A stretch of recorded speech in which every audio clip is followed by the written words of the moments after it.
Hi, it's Chris Titley here, and on today's episode of Scoreboard, I'm joined by Sarah Kelly. What are we today, Sarah? We're on the 20th of May, 2025, on a pretty good Brisbane day. A little bit chilly, maybe the jumper needed, but welcome. Welcome to Scoreboard. Thanks, Chris. It's a great day here. It is a great day. Yeah, it's always a great day in Brisbane, isn't it? Always.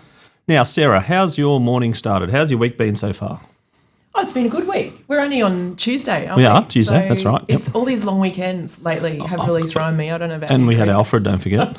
Alfred thrown in there as well. I So know, we had a couple it's been all a bit messy. But look, it's been a really good week so far. Yep, and 2025, how would you say your 2025 has been?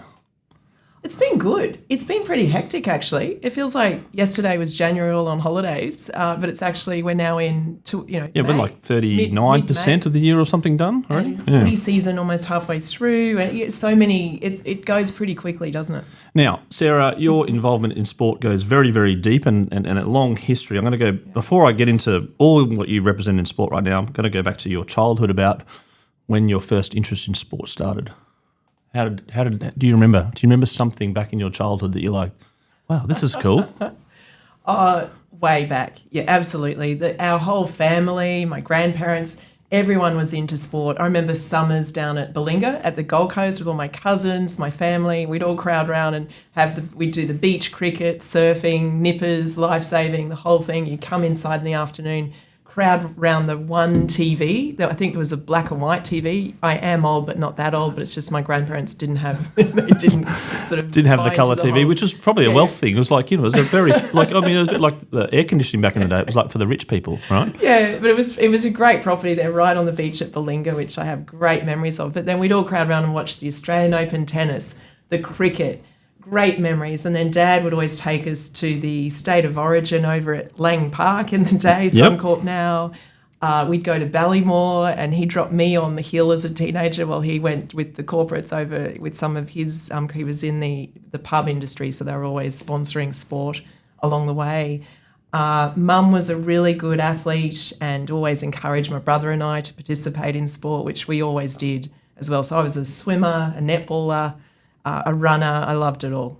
Yeah, and we were just talking. I was talking to Fletcher Dyson recently, former Wallaby, about the Ballymore days and about the chase for the corner flag. A lot of fun. Now let's go through the list, Sarah, of your sporting. I suppose your involvement in sport. You're a deputy chair of the Brisbane Lions on the board of the Brisbane Lions. I've been on the boards. They won the flag last year. So they beat Sydney by 120 to 60. Yeah, they might have. It was such a great moment. So since 2014, you're also the chapter lead of the Minerva Network. Yeah. You're also deputy chair of Tourism Queensland. Oh, I stepped off that at the end of last year. Okay. But I am on the board of Events Management Queensland, which oversees the Gold Coast Marathon and the Masters Games. There we go. So I was, well done in terms of updating me. And also on the 2032 organising board. Yes. For the Olympics coming up. And also on chair of the Australian Sports Foundation. Yeah, just this year. So this year? Really excited to step into that role, Chris. So business of sport, and that's what we're all about in this podcast. Which one do you kind of, love the most? Come on, they're all your favourite children. Oh, look, I'm just really, really excited at this stage in my career and with my experience, I was by background a commercial lawyer for many years before I became an academic. And as an academic, as a professor, I specialise in sports law, the business of sport. So I'm just really excited to be able to leverage that experience and my skills, expertise to help strategy in sport, help hopefully culture in sport as well. It's something I really care about. And I think through boards you can do that. So look, I wouldn't pick a favourite. And I think actually being on a few, you can bring different learnings across to help, to really bring different sports together and learnings to apply them across different events or sports. So I quite enjoy doing that. Yeah, and you just mentioned you're a professor and also a law background and also a PhD, right? So there's lots of different. Doesn't. I mean, it's what you do with those things that counts. True, and then when did you start thinking that the use of your study and your engagement with what you were doing and sport overlapped? I think it was actually I was an in-house lawyer at the time, and they sent me off to do an MBA. And during the MBA, it was over at University of Queensland actually, I met this fantastic female professor out of the States, and she specialised in sports marketing and taught us the marketing course in the MBA. Absolutely loved it. It was probably my first exposure to marketing and sport, the business of sport. And then she convinced me steadily to come and do a PhD under her supervision, which I did and absolutely enjoyed it. So I guess it was that kind of learning that, and doing the PhD that sort of sent me into that whole realm of expertise in sport and the PhD. And what was the PhD on? It was actually on, I don't want to bore you because whenever, academics get asked that, they might, and I don't, but not to, academics are fantastic, but it was on ambush marketing in sport. So I sort of applied the policy angle and the legal background actually into looking at sports sponsorship and its relationship to ambushing using, what happened, how fans sort of look at it, how sponsorship or sponsoring organisations look at it. So it was a lot of fun for 3 years actually. Yeah. And do you find still to this day that's irrelevant? Like in terms of the PhD is relevant? Absolutely. Yeah. It has, as it turns out, you never know, do you? No. Because it's kind of, they're so focused, PhDs, it's like the tip of a ballpoint pen. But it actually has been fantastic in being involved in Tourism Events Queensland and Events Management Queensland around understanding events and sponsorship and how it works, the impacts of it, the evaluation of events, all of those things. Event legacy, I've sort of applied it across all of that and still do. Yeah, and Sarah, your interest in particular sports, what was your favourite growing up? And you mentioned cricket and tennis, etc., but did you have a favourite? Oh, I love, in terms of, you mean spectating or participating? Spectating. So spectating are definitely all football codes, and when I say that, it's AFL, Aussie rules, rugby league and rugby union and soccer. Yep. But I think I really love surfing as a spectator sport. I love Winter Olympics as a spectator sport as well. And there's actually probably no sport that I don't like. I've actually recently loved the canoe slalom as well as an Olympic sport, having witnessed Jess Fox actually win the gold over in Paris. Yeah. Yeah, right. The interest in team sport and individual, did you play sport yourself? I did. I played netball and swimming as well. I did a bit of life-saving as well. Yeah, right. Wow.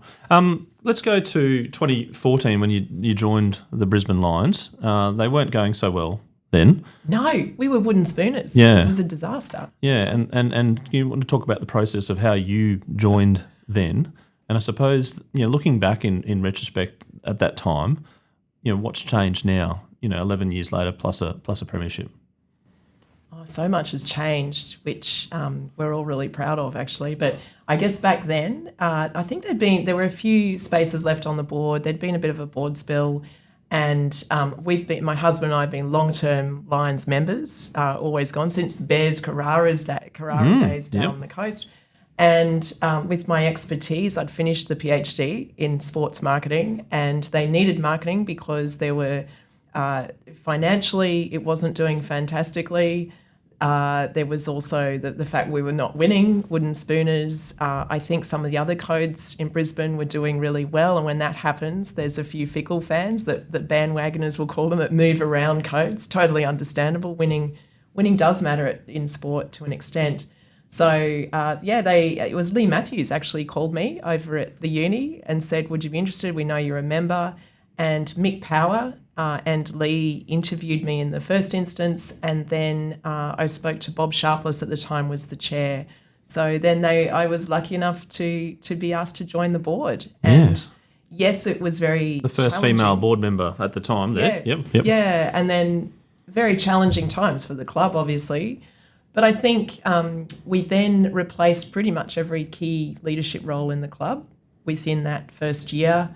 A new CEO, new head of football, new captain, the whole thing. And who was the captain back then? Or the new one that you put in? The original one at the time I joined, gosh, I'm trying to remember, I think was Tom Rockcliffe. Oh, yes, Tom Rockcliffe, yep. Then it went to Dane Beams. Yes, did he come from Collingwood, didn't he, I think? And then it would have been... that would have been about 2015, 16. Dane Zorko. Yeah. A great Queenslander. Yes. Then over to Harris and Lockie now. Yes, So- and Harris would have made it. I reckon Harris made his debut 15, because I think it's his 10th year this year. Yeah, So- I remember his first game. Actually, it was fantastic. Yeah, under. No, it was a great time when he ran on, and now you see him, and he's just milestone come so game far. on the weekend. No, it wasn't him. It was the two other That people in their was, milestone. Zach Bailey. That's I think, right, had Zach his Bailey. 150th. Yeah. Yes. Yeah. Again, how time flies. Yeah. You 2014. The team is probably at the bottom quartile. They're not doing so well. It's probably a position that's a bit tough Yeah. for you as a board member to compete with the other codes that potentially are doing well. What was the thinking back then? Was there a 10-year plan? Was there a 5-year plan? Was there something immediately that you could fix? It was a survival plan, I Yep. think, because financially we weren't good either. Because unfortunately, this link is true to an extent. I think it's changing now when we're seeing the advent of alternative revenues coming into sport post-COVID. We all learnt about the sustainability of sport is a tricky one if you don't have those alternative revenues. But back then, it was totally linked to winning, particularly here in Queensland, one of the most cannibalised sporting markets in the world. We had to look at what we're doing around marketing, around engaging with a younger population, next-gen fans and supporters, because I remember we looked at the demographics and it was quite an aged following. So we thought, well, how are we going to engage with young people? How are we going to rejuvenate the Gabba experience, the Lions experience? How are we going to keep the rusted-ons close and really talk to them and thank them in a very sincere way? So we arranged special events for those fans to recognise them, set up coteries. I set up a coterie then, Women of the Pride, to engage with women in particular around the club. And the young people, we started really going down the digital marketing track, which even 10 years ago was probably not done that effectively. Probably I would say pre-Instagram, really, broadly Yeah. speaking. Yeah. You had Facebook probably pretty prominent back then. Yeah. But, different channels now. There's so many. Yeah, that's right. Yeah. And then we just started hiring some new people in key leadership roles and into the marketing section and partnership section in particular. So that was really good to have new people in those leadership roles to really leverage some of the AFL relationship as well and get some of their IP back up into the club and getting, I think, just the new coaching style as well of Chris Fagan was great at the time. And I think timing, it's not to take away from the previous coaching styles. I think just at that time we needed the type of coach that Chris Fagan was. He was not a former great of the game. He was a trained teacher, so a great communicator, and spent a lot of time with the boys one-on-one. And I thought it was really interesting to watch his approach when he came into the club. Yeah, placing the groundwork in motion for what potentially could have been or has been. I suppose you talk a lot about getting the behind the scenes right in terms of getting the data and getting the engagement and getting a different audience and a different style of management. But then it comes back to,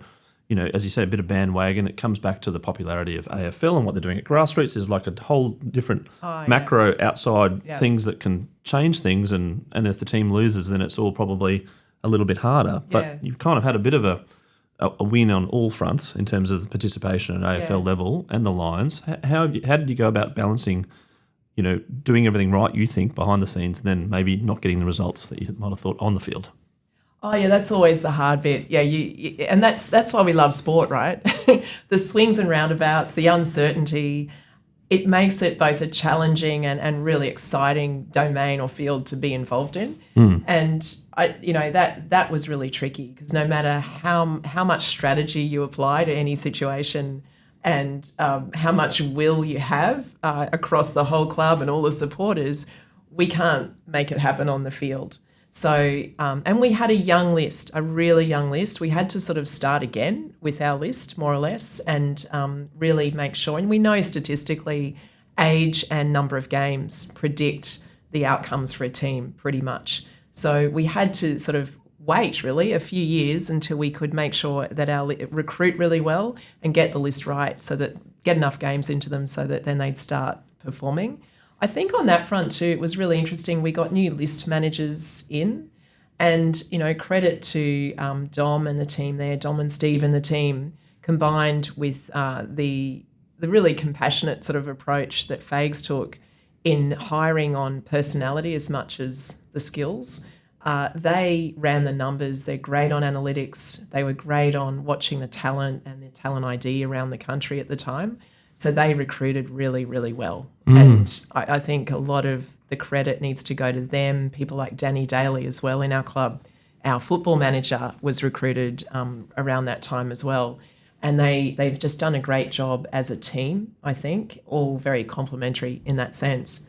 And, the other great thing we brought in, which I thought was a no-brainer, of course, at the time, and the board did as well, the girls team. So the AFLW, which started I think it was 2017, I think, around. That's right, yeah, it was. Yeah, you got a good memory. 2017 that started, and the Brisbane Lions AFLW team as well as the Brisbane Lions men's team, And we're really proud of that. We're the first licence in Australia.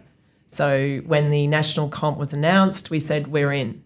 What do we need to do? And we had to do a fair bit, actually. You had to sort of put in a bit of a bid for it. And we all worked hard on that, and it was really great to get that first team up and running. Yep. And see their development over the years to two premierships, actually. So yes. Yep. The club's really proud of that. And plenty of grand finals getting close as well, or not making it made the final dance as well. That's They've been doing really, really well.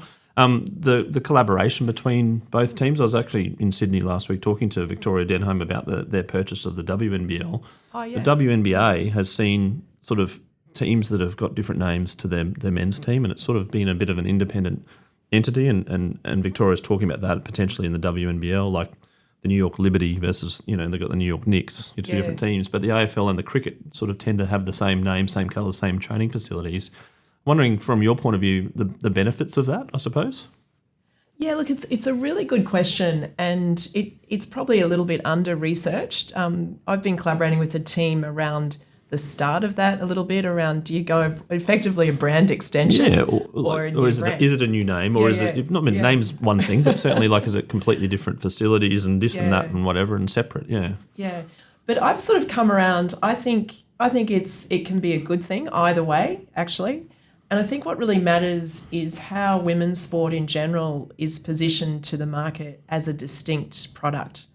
I'm of the view it absolutely is a distinct product. It's probably also in terms of investment, Chris, which you're very familiar with, it's a distinct asset class. Sport in general is now recognised as a substantive asset class in a lot of funds and worldwide. But I think women's sport tells its own story, and we're seeing that over and over again, where in many cases it's probably undervalued. But when you combined with the significant and established resourcing and IP of a men's franchise, let's call it, they can really benefit from that. And I know we have at the Lions, I know the NRLW girls have, the cricket has as well. And it's kind of an interesting lesson to learn, where even in the combined training facilities we have out at Brighton Homes Arena at Springfield, we're seeing this lovely culture that emerges out of it, which is an unexpected return, actually, like of having a positive byproduct both under the same roof. Yeah. So the boys have seen how confident the girls are naturally with media, with their good side hustle people as well, because they've had to be. They don't earn the income traditionally that the men have earned as a full-time professional sports person. It's getting a lot better, of course, though. So many do now, which is terrific to see. But as a result of that, they know how to sort of build businesses on the side, work and balance training, speak confidently in the media. And a lot of the boys are not as good as that because they've been so focused as a professional player the whole time, to the exclusion of a lot of other activities potentially. So I think that's helping develop the holistic athletes under the same roof. And it's created a lot of humour and exchange as well, which I think relaxes everyone and reminds them why we play footy, why we're enjoying playing footy, and why we love the club. So I think it's been a great benefit there. Yeah, no, fabulous insights into having both names, both clubs, both etc. If you were to describe women's sport now in 2025, come a long way with the AFLW and the BBLW, NRLW, etc., and things like the WNBA overseas. How would you describe it now, and where would you like it to be? I think we've got to always remember we've come a long way. So that's the first. So you starting stop point. and reflect and go, this Exactly. is proud from where we were. Yeah. And I remember Ali Brigginshaw talking about that as well. Like she was playing in a... She's terrific. She was isn't she? playing in like Ali, a high school, they were playing in a high school field where it was Yeah. like sort of like the Broncos and the Origin wasn't even in a ground or something. And she's like, now Yeah. we're playing at Suncorp. It's great. Now we're going to Vegas and things like that. Fabulous. But there's still a long way to go. Yeah, there still is a long way to go. We haven't got gender equality yet in sport, other than probably Olympic and Paralympic sports, you would say, and some professional sports are starting. I think cricket has been leading the way on that. AFL and the AFLW have been fantastic. A lot of them now, and the NRLW, of course, they now have a pretty solid wage, or salary, I should say, that does enable them, it frees them up for the training focus that they absolutely need in high performance. So I think that's a win. The fact they've got a kind of a livable wage. A lot still have to supplement, though, there's no question about it. There's also some of the issues that need ironing out. I think netball's been really good at this as well. Things around childcare, things around women's health, and the kind of research they need to devote targeted resources to as well, because we just don't have enough research on women's high performance, injury prevention, mental and physical health, and the holistic athlete in that sense, because most of the big data sets and samples have been men in the research. Yes. So I think even that kind of resourcing is really needed. I think also just the equalisation of some of the support services. We have salary caps in much of the codes in Australia. That can potentially make the women's play a bit of a second fiddle to the men's franchises. And, we need to make sure that that is not the case and watch that closely, where that expenditure is going. I'm actually a fan of not having some aspects in the salary cap, such as mental health support, such as integrity for the sport support. And I think that will then help as well with ironing that out. But then if you look at sort of the community level, this needs a lot of work. We don't have enough gender equal facilities, change rooms, basic toilets, access to sporting infrastructure for the girls in particular. I think there's some kids in general missing out on accessing sport, and the cost of accessing sport is absolutely escalating, as we all know, the insurance premiums and all the rest. So that's a big, wicked problem that needs solving. I think there's ways to do it, but yeah, there's a lot of areas that we still need to work on there. And some of the sports are doing and have done grassroots really, really well. Like the Auskick program is just amazing, and and there's no gender imbalance there. It was boys and girls, and they play mixed until a particular grade as well, which is fabulous. I'm sure the other sports do that as well. But how important is having the Master League going down and doing a good grassroots program to sort of rising tides lift all boats? Absolutely. It's a really great model when it works well, and really proud. The AFL has done a great job there. We've got some of the highest participation rates in the nation for women, as well as the sport. I mean, it's in Queensland. We're doing really well actually, and I love my league as well, as I said. But they're doing really well on that front. Basketball seems to be doing well as well. Basketball is doing incredibly well. So, and some of the other sports too. And when you look, you've got to also think, I guess, multicultural Australia now. And I'm hearing this from phys ed teachers, directors of sport in the high schools are saying, we've got to stop building. We don't need as many ovals now. We need indoor facilities. Like volleyballs, basketball, etc. Badminton is huge. Yep. Table tennis, basketball, as you said. Yep. Also for all accessibility too. People in wheelchairs and people with mobility issues wanting to access sport. Often indoor facilities are a lot more accessible. So there's a big conversation and probably investment needed there to recognise the changing participation profile in Australia, so I think that's a really interesting one. Overlaid probably with the sustainability piece around sport. And when I talk about that, I mean environment, the impacts of climate that we're seeing across sport and impacting participation in particular. We need a solution to that. So Cyclone Alfred recently here in Brisbane in Queensland, apparently I heard there's some sports that still haven't gone back on a weekend, some club sports, because the venues haven't been fixed and all the rest. But that has to stop. Like, we need to figure out what is plan B if a cyclone hits, which is totally foreseeable in the summer season. What do we do about cricket, soccer? Soccer. I mean, on the weekend, my son played soccer and it was like touch and go. You're like, it's a bit of rain. You're like, is it on? Is it off? Is it off? And there's a bit of rain. You're like, there's a bit of rain. It normally happens this time of the year. So it's kind of like, exactly. And there's not begrudging soccer or anything. It's just more like we've got to adapt for it and go, well, exactly. How do we play with the ground's a bit muddy? Yeah. Can we find an indoor facility somewhere? Yeah. Can we go undercover at a local school and still have a kick around so kids are participating, they're active, they don't miss out on the social connectedness that is often the one piece of joy that kids and families might have in a week. Let's face it, I think that's one of the great things about sport and why I'm certainly involved in it. It's that social connectedness that it provides and the mental health benefits that are associated as well as the physical. But why do we cancel sport as soon as there's rain? I don't understand. Or if it's even too hot and it's only getting hotter in this nation, what's our plan B? Interesting you mentioned around the mental health benefits, because it's something which has sort of opened up my eyes in doing this podcast around sport and the actual tangible benefits of mental health and lots of different benefits. But do you think that's underplayed a little bit on how important sport is as a nation, and then there's a message out there that most people sort of don't really think about how important it could possibly be? Oh, totally, Chris. That's something... I do think sport is completely... I talked about women's sport being undervalued. I think sport is undervalued and probably not so good at articulating its true value.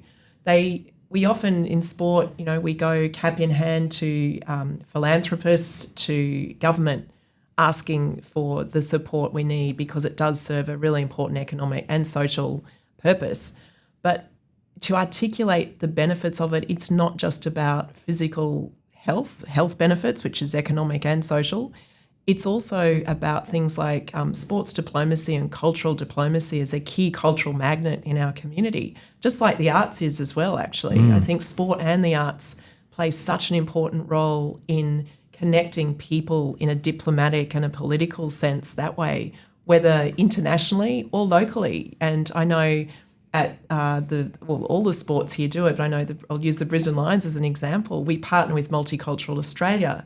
And so when new immigrants arrive or refugees are here or the multicultural community is trying to learn more about connecting in with the local community, they do it through sport, no question about it.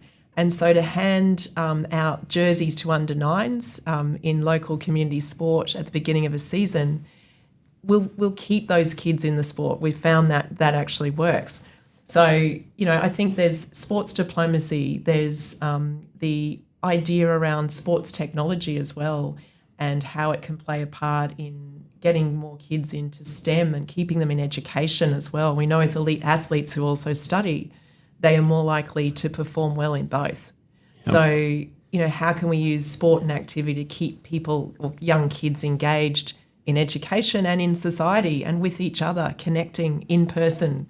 We're now seeing that youth is the most disengaged and depressed it's been in any generation. So it's a humanity crisis, in my view. Not a sport crisis. Yeah, but sport can absolutely play as that cultural connector, a key role in re-engaging youth and building trust with youth and bringing them together. You mentioned about the under-9s and the jersey, etc., the capture of the moment of sport for kids. I mean, like the trading cards, for instance, have been something which has been a catalyst in our household where they got the trading cards and they're collecting and they know people's names and they understand, follow people's names, both male and female. Like it's 50-50, the pack now. It's great. And my son knows half the Brisbane Lions women's team and knows the 0 to 40 of every number, etc. So there's data and stats, etc. Yeah. But my point is, along the lines of knowing these people, idolising these people per se, firstly, how important is storytelling from their own point of view around their own social media accounts and building their brand awareness as well, but also like the values and principles to make sure those people act accordingly and that they're not bad people. Yeah, the sport provides, particularly at that elite level, such a visible platform. And, whether they're Olympians and Paralympians or they're professional sports people, I think they all know and are educated around that part that your role is not just to perform in the sport. your role is you are a community role model for next generations who are watching you very, very closely, and they're mimicking you. So, do the right thing. And I think by and large, everyone does. And that powerful visibility and platform can then affect a kid or kids so much. And, we've heard stories sometimes, and I think you were just telling one earlier, where, young kids meet their hero for the first time. And that moment can change a kid's life. If 100%. That hero takes the time and actually stops, looks them in the eye, shakes their hand, signs the ball, whatever it is, that can change their life. Conversely, if that hero does the wrong thing and ignores that kid, doesn't give them the time, is in rock star mode where, you don't matter to me, that's a bad message. And I think it's such an important role that sports people play and sports play. And whether you like that or not, whether you think the role of a sports person is just to perform and that's it, they do have that influence with today's social media augmentation and reach.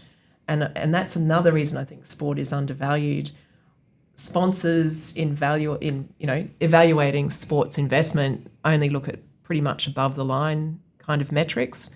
But when you look at the socials and the actual valence of the engagement and who's engaging and reaching next generations, for instance, that counts as well. That's pretty powerful from a sponsor's point of view if they can get that right. And you would have seen various sponsors come and go with your various board directorships, etc. How important is a good sponsor?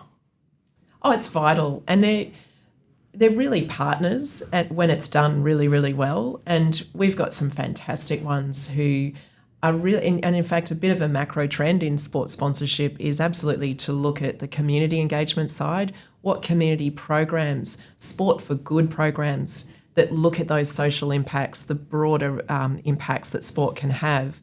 And that's what they're asking to sponsor. Can we build a program through the AFLW that might help bring more female employees into industries that are, that don't have the gender equality that we need? Or can we use the boys franchise or both to elicit the stories for business on excellence and celebrating excellence, celebrating leadership, celebrating adversity and challenges and overcoming them, staying the course despite the swings and roundabouts that we experience in sport and business. So I think they like to tell those sorts of stories through the very visible platform of sport. And collaboration between codes and clubs, etc. I noticed last week there was a Brisbane Lions and Brisbane Broncos collaborative lunch get-together, etc. How important is that, do you think? And do you think it's emerging and there should be more collaboration? Absolutely. I'm a huge fan of collaborating. I think humans do it really well. Why shouldn't sports do it really well? And when it's for a higher purpose too, yes, we're all hyper-competitive codes. Competing at the same eyeballs and jerseys and revenue and all that sort of stuff, yeah. But we all wear the maroon here in Queensland and in other states too. It's similar, and so it's a country, it's a state to be really proud of. And as cultural icons that these sporting franchises are, why not work together for a higher purpose? And in this instance, it was steps for Hannah, the fundraising around domestic violence that the Clark family have been incredible in leading. So the clubs got together to raise a lot of money on Friday for that very worthy cause. And so it wasn't about sports high performance so much, it was about a higher purpose. And that's where I think sports can really work together for a higher purpose to resonate with a much bigger reach and a much bigger audience for greater impact. And I think we're going to see it with the 32 runway as well here in town and Queensland and Australia and up into Oceania as well, that, sports working together, whether they're the Olympic and Paralympic sports working together with the local professional sports as well, to tell the fantastic stories of our region, to tell the fantastic stories about our people and our cultures. So, I think that we'll see more collaboration. And you're on the 32 organising committee board. You want to talk about that experience? And I suppose what's obviously you want to get the scoop. No, I don't. But the fly on the wall in some of those meetings about what's been thinking around the bigger picture legacy, etc. Yeah, look, a lot has been done actually in the last. I've been on it for 3 years, and really, really proud to have had this opportunity to work with such incredible people. It's a really diverse board that we've got everything from athletes and former athletes right through to elected people who are, whether they're politicians from all the 3 levels of government or from the IOC, IPC, or community members, independent board members like I am. There's 5 of us in that respect. But there's just so much work to do. They don't call them mega events for nothing, right? And there's nothing much bigger than the Olympics. So we've spent a lot of time getting the governance right, getting the planning right, and now we're on to kind of the operational phase as we lead into LA 28 around stakeholder and community engagement, working on several pillars of really important legacy work around that, and understanding what the agreed vision is, I suppose, across this nation and Oceania. What is it we want? What will define success? And it won't be we'll be in 2032. We need podium success in 2032, and we need a really vibrant and proud community around that. But it has to be 2042. What legacy are we building economically and socially out of it? You sound excited about the Olympics, and everyone's excited. What could unravel the excitement? I suppose, could it be weather? Could it be something like? Is there something over the 2-week period you're thinking, what happens if there's a cyclone event? What happens if there's something like we've built up so much for this city to be like? Is there a bit of devil's advocate, a bit of negative thinking going on, or is it like no, it doesn't matter what weather, what transport hiccups, etc. We're going to have really good games. Yeah, look, it's a great question, one that absolutely needs to be asked in the planning, no question about it, and it is being baked in as we speak. I'm a glasses half full person, Chris. I know you are as well, and so I'm incredibly optimistic. But in the planning, and I think Tokyo learned this very much, and fortunately for us and LA and all the subsequent games, we're learning a lot from Tokyo. I mean, the pandemic is now very much on the foreseeable risk. Oh, yes, of course. Register. Yeah, the whole thing was 2021, not 2020, pandemic, right? What happens if? Or the terrorism what if? and security. Oh, yes, yep. Transport glitches. Yeah, electricity, lights climate. out or something, climate, yep. Electricity is... So we did experience that at the Gabba actually at one point. We did against Melbourne. It was interesting, yeah. And then they nearly lost after the lights out. Melbourne kicked like 4 goals straight. It's like... But curveballs can happen. Yeah, exactly. We have to plan, we have to adjust, we have to be as resilient as we can around those sorts of events, which I think Australia does well. On a world scale, like we are well known for our resilience and crisis planning and mega event delivery.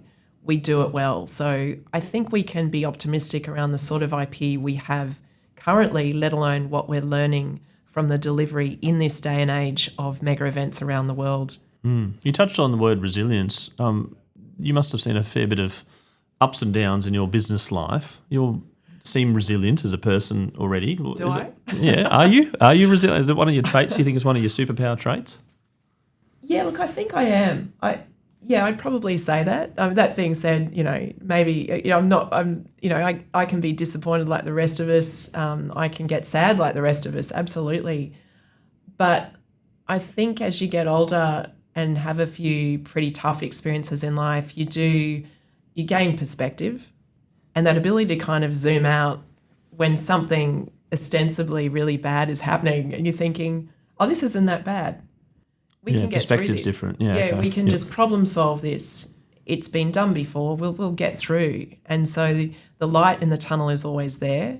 So I really don't worry about that much. And I think also humour. I do laugh a lot. I think actually we can problem solve for that.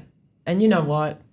Let's not take it all too seriously, because unless it's life and death and a health-related thing to do with someone you really love, colleague or family or good friend, I sort of think there's not a lot to worry about. And at the end of the day, it won't matter in even tomorrow, let alone in 10 years' time. One of my former colleagues used to say, "You're not on the operating table," and I was like, "That's a good way of thinking." Like you said, like you're worrying about something at work or something, mate. You're not on your deathbed, basically. About exactly. So there is different perspective. Now, you talk about laughing a lot. Yeah. What makes you laugh? Is there a TV show that you love or a movie or something that you kind of go back to?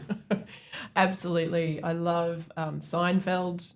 Hopefully people remember Seinfeld out there. Also Larry David, which I guess Curb Your is related to Enthusiasm. Seinfeld. Pretty good. Pretty good. Yeah.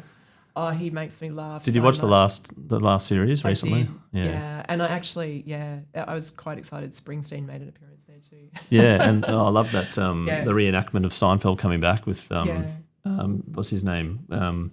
George putting the little pen in his ear, the borrowed pen. Remember that? That's right. Oh, and he gives back the pen. He's like, I don't want your pen. He's like, no, you put it in your ear. I didn't put it in my ear. He did. You put it in your ear. I don't want your pen. Go get me another pen. You know? But he's just such a great writer. I think Ricky Gervais as well. Yep. He's a great comedic writer. So things like that, I think it's always worth. The UK office, again, probably in its popularity down the order compared to the US office because of the number of seasons and things like that. But you were a bit of a UK office fan back in the day. I think it was like 12 episodes, a bit like Fawlty Towers back in the day. Well, actually, it's funny you mention that. I actually grew up watching Monty Python. I loved, and Fawlty Towers. I love that sort of humour. Farty Towels, yeah. Manuel, I remember Manuel.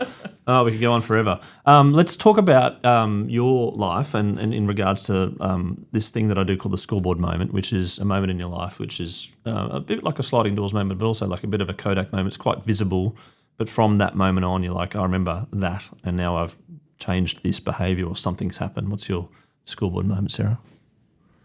Oh, it's such a good question, isn't it? And I think in life, there's usually a few of those.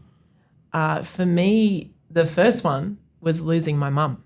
Yeah, mum died of lung cancer, actually. It was really sad. A non-smoker, died 10 years ago.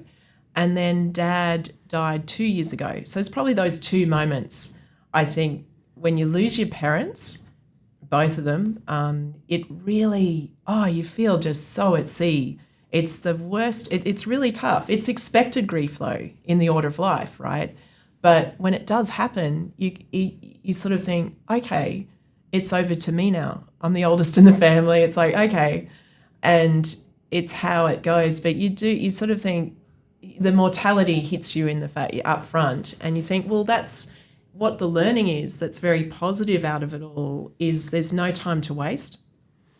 You know, I saw my parents die too young, actually, and they weren't ready to. They didn't want to. So that, for me, just hearing them say that, I thought, I want to cram as much in as I can. And it actually has given me such an energy that keeps me going about the stuff that matters, the stuff that I can enjoy and add value to for hopefully positive impact. And that's what drives me, I would say, that knowledge that life is short. And I know that sounds a little bit, everyone probably says that, but I've certainly seen it, what happens when it is too short. And I've, a lot of friends as well, they've gone as well. And you sort of think, oh no, I don't want to waste any time here at all. How often do you go back to that moment? Do you think like you're in a tough spot? You recall that in your head going, well, it's again perspective. Like, does it come up quite a bit in terms of your thinking, or during a normal week? Yeah, you think about your parents a lot. I think so. Yeah, not all the time, obviously. Yeah. But Chris, you would have been through something like this, where you've lost someone you really love, and it just reminds you of what is important in life, and to just focus. Use the time wisely and spend it with those who matter, who, at the end of the day, it's the quality of your relationships that you have all through life. That's the only thing that matters. Yeah, and the dopamine and the happiness and sharing that with others as well. And speaking of happiness, we're going to go on to some happy topic, which is the all-time favourite sporting moment, which is a bit of a tricky one as well, because I'm sure you would have seen a few in your time in various different clubs and teams and things that you followed. Yeah, as a sports tragic, yes, that's right. I'd love to ask you yours too after this, by the way. Yeah, I can rattle them off. Okay, so John Aloisi kicking the goal to get the Socceroos into the World Cup in 2005 to get them into the 2006 World Cup where he did the shirt around. I was watching that at a pub with a packed pub, and I was like, oh my goodness, this is the Matildas recently was unbelievable at Suncorp Stadium against France in the quarterfinal. The shootout that just kept on going forever, and I'm still grey from that. I'm watching that. One more, or two more actually. One more is the grand final in 2023, Brisbane versus Collingwood. I took my son to the MCG for the grand final. Horrible outcome for the Lions fans at the end. Game was unbelievable. Yeah. But the first roar by Nick Dacos when he kicked a goal about 2 minutes in, and we're sitting there and you're like, everyone's on tension, and then you hear this almighty, like 100,000 hot Saturday afternoon roar. You're like, that's sport. Like, wow. And then we kicked goals and it was as loud as well. But it's just like this moment, you're like, you come back to a local ground, you're like, oh, that was not comparable to Nick Dacos's that roar that day. So that was, apart from the result. And then obviously last year. But I'll let you take the mantelpiece, whether last year comes in. Yeah. It's amazing, isn't it? Sport, and I said earlier, as a cultural magnet, it tells really powerful stories. But not only that, what is a powerful story? It's one that changes your perspective or makes you feel amazing. As a spectator, so that bringing back those memories, it's a visceral. You just feel so excited hearing about those memories, and the thunder of the MCG, a full MCG at a final, is nothing like it. I think Robbie Williams played that one too. At 100,000 as well. Yeah. No, that was Kiss. Was that Kiss the one before? Robbie. I think Kiss. Yeah. We saw Kiss, and Kiss was like, I was like, oh yeah, Kiss, and I was like, they whoa. were great. Yeah. It was a hot day, and there was fireworks, and I was like, geez, they must be hot. It was amazing. No, look, I've got many favourites. I have to say the girls' premiership, the first one in Adelaide, was super exciting. The boys' premiership last year was phenomenal because it was just when you see all the work that so many people in the club and the supporters around the club, the rusted-ons who've seen that, wooden spoon right through or stuck with us since the Triple Pete from the early 2000s, who were all there celebrating after the grand final. I mean, it was extraordinary. So I just thought, wow, it's really happened. And that was really exciting. It was so exciting, actually. I keep thinking about it. Another one I would find, and it was interesting, you cited one where the result wasn't optimal, the Collingwood Lions.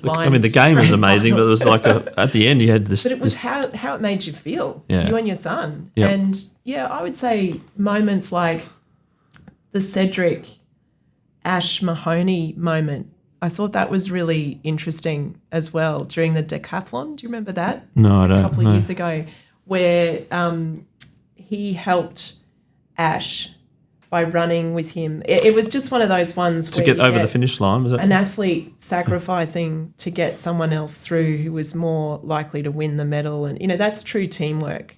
That's selflessness, where you witness that in sport, despite it being a high performance, winning as the goal kind of forum. I just, that gives me chills, where you think that's real leadership, selflessness, and we see it all the time in sport. I just think that's amazing. Probably Kurt Fernley, actually, doing his last race, I think it was Com Games in 2018. Yes, so it was 22 in Birmingham and 18, I'm not too sure when that was. Oh, well, this was the Commonwealth Games down the coast. Oh, the coast, sorry, of course. Yeah. And just seeing him come in the stadium, I thought that was amazing. And I think he's a great Australian, just an amazing person as well, what he stands for. So many moments. It's a hard question. Yeah. Steve Orr hitting a 4 off the last ball of the day to get 100 at the SCG for his last game. The SCG was amazing. We've had Ash Barty winning Wimbledon with Mel Jones there. Yeah. The moments continue and they continue and they continue, and hopefully there's more moments made this year, and maybe a second flag for the Lions back to back. Who knows?